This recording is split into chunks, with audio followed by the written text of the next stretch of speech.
Let's talk about Adolf Hitler. And look, I get it, it's a heavy topic. But as we sit here on August 15th, 2025, it's one we absolutely have to discuss. Because glorifying this man, or the genocide he orchestrated, isn't just a bad take. It's a flashing red warning light for society. To understand why, you have to go back to the beginning and see how the Nazis managed to sell a nation on pure, unadulterated hatred. It wasn't an accident. It was a meticulously planned marketing campaign from hell, designed to make people abandon their own morality and embrace a monstrous ideology. They didn't just seize power, they seized control of reality itself. The Nazis' first move was to gain a complete monopoly on information. In March 1933, they established a brand new government department, the Reich Ministry of Enlightenment and Propaganda, which sounds like something from a dystopian novel because, well, it was. Led by Joseph Goebbels, its mission was to ensure that the only messages Germans heard were Nazi messages. They immediately abolished pesky things like freedom of speech and freedom of the press. By 1934, it became a crime to criticize the government. Even telling a joke about Hitler could land you in serious trouble for treason, which is a terrifyingly low bar for a punchline. With dissenting voices silenced, the propaganda machine went into overdrive. The state controlled every newspaper, every radio station, and every film. Postcards and posters weren't just for sending holiday greetings. They were tools to glorify Hitler as a godlike savior. They made radios cheap and put loudspeakers in public squares so no one could escape the constant barrage of Nazi speeches. They even targeted children, rewriting school textbooks to teach kids to love Hitler, obey the party, and most chillingly, to hate Jewish people. They literally published children's books with titles like "You Can't Trust a Fox in the Heath" and "A Jew on His Oath" to poison the minds of the next generation from the very start.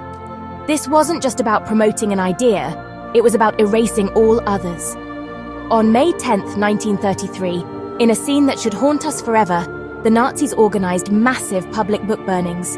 They threw over 25,000 un-German books into bonfires, works by Jewish, liberal, and leftist writers. This was censorship at its most theatrical and brutal.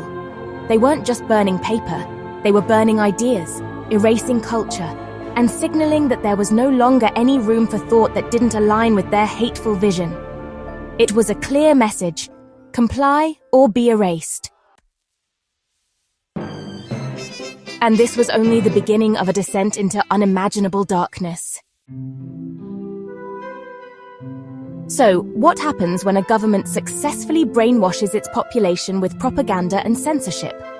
You get the Holocaust. It's crucial to connect the dots here. The hateful words, the dehumanizing caricatures, and the constant lies directly led to the systematic murder of 6 million Jews and millions of other victims, including Romani people, homosexuals, disabled individuals, and political opponents. The propaganda wasn't just background noise, it was the foundational work that made genocide possible. By relentlessly portraying Jewish people as subhuman, as a threat, and as the enemy, the Nazis stripped them of their humanity in the public eye long before they stripped them of their lives. This dehumanization paved the way for the loss of all basic human rights. Jewish people were systematically excluded from public life, their businesses were boycotted, and their synagogues were burned. Artists who didn't conform to the Nazi ideal, like the Jewish painter Julo Levin, were labeled degenerates. Levin was arrested, forbidden from creating or showing his art, and was eventually deported to Auschwitz in 1943, where he was murdered. His story is just one of millions, a stark reminder that the war on ideas quickly becomes a war on people. The state's control was absolute, turning neighbors against neighbors and creating a climate of fear where humanity withered. Image, a somber, modern-day color photograph of the rows of concrete slabs at the memorial to the murdered Jews of Europe in Berlin. The propaganda machine continued its work throughout the war, justifying every atrocity. Leni Riefenstahl's 1935 film Triumph of the Will wasn't a documentary, it was a carefully crafted piece of advertising for fascism, showing cheering crowds and immaculate military parades to project an image of unity and unstoppable power. The film conveniently left out the concentration camps and the Gestapo's secret prisons. During the war, it became illegal for Germans to listen to foreign radio broadcasts, a crime that could even be punished by death. The regime knew that a single crack in its wall of lies could bring the whole horrific structure down. The ultimate lesson here is that when you allow a group to be relentlessly vilified and stripped of their rights, you create the conditions for the unthinkable to become not just possible, but state policy. The Holocaust didn't begin with gas chambers. It began with words. It began with lies spread through newspapers, with hateful lessons taught in schools, and with the silence of those who were too scared to speak out. Glorifying the architect of this system isn't just offensive. It's an endorsement of the very process that led to the industrial-scale murder of millions of human beings, and that is a fire we should never, ever play with. You might think, okay, that was then. We have the internet now, we're smarter than that. But here's the terrifying thing, the tools of hate have evolved.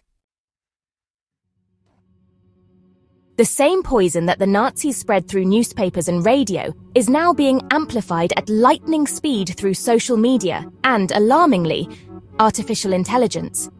The playbook is the same: spread lies, dehumanize, and incite hatred. But the delivery method is infinitely more powerful and insidious. Instead of a government ministry, you now have algorithms and chatbots capable of reaching a global audience in seconds. And the results are profoundly disturbing. Consider this very recent and very real example.